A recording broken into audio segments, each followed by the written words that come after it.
One of the big success factors here at Spotify is our agile engineering culture. Culture tends to be invisible. We don't notice it because it's there all the time, kind of like the air we breathe. But if everyone understands the culture, we're more likely to be able to keep it and even strengthen it as we grow. So that's the purpose of this video.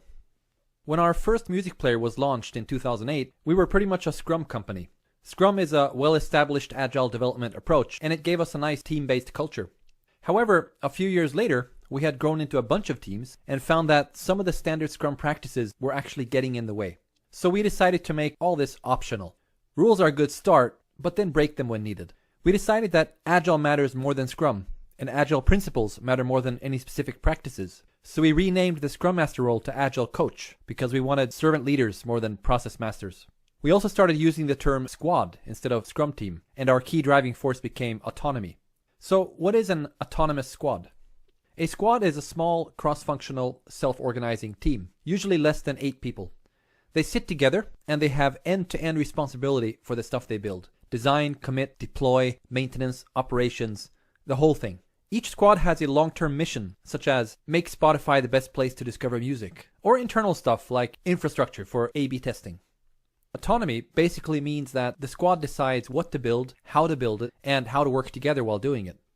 There are, of course, some boundaries to this, such as the squad mission, the overall product strategy for whatever area they are working on, and short-term goals that are renegotiated every quarter. Our office is optimized for collaboration. Here's a typical squad area. The squad members work closely together here with adjustable desks and easy access to each other's screens. They gather over here in the lounge for things like planning sessions and retrospectives. And back there is a huddle room for smaller meetings or just to get some quiet time. Almost all walls are whiteboards. So why is autonomy so important? Well, because it's motivating, and motivated people build better stuff. Also, autonomy makes us fast by letting decisions happen locally in the squad instead of via a bunch of managers and committees and stuff. It helps us minimize handoffs and waiting so we can scale without getting bogged down with dependencies and coordination.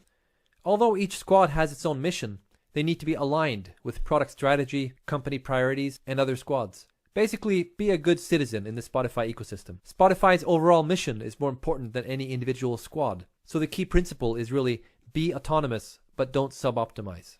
It's kind of like a jazz band. Although each musician is autonomous and plays his own instrument, they listen to each other and focus on the whole song together. That's how great music is created. So our goal is loosely coupled, but tightly aligned squads. We're not all there yet, but we experiment a lot with different ways of getting closer. In fact, that applies to most things in this video. This culture description is really a mix of what we are today and what we are trying to become in the future. Alignment and autonomy may seem like different ends of a scale, as in more autonomy equals less alignment. However, we think of it more like two different dimensions. Down here is low alignment and low autonomy, a micromanagement culture. No high-level purpose, just shut up and follow orders. Up here is high alignment, but still low autonomy. So leaders are good at communicating what problem needs to be solved, but they're also telling people how to solve it. High alignment and high autonomy means leaders focus on what problem to solve, but let the teams figure out how to solve it. What about down here then? Low alignment and high autonomy means teams do whatever they want and basically all run in different directions. Leaders are helpless and our product becomes a Frankenstein. We're trying hard to be up here. Aligned autonomy. And we keep experimenting with different ways of doing that. So alignment enables autonomy. The stronger alignment we have, the more autonomy we can afford to grant. That means the leader's job is to communicate what problem needs to be solved and why. And the squads collaborate with each other to find the best solution.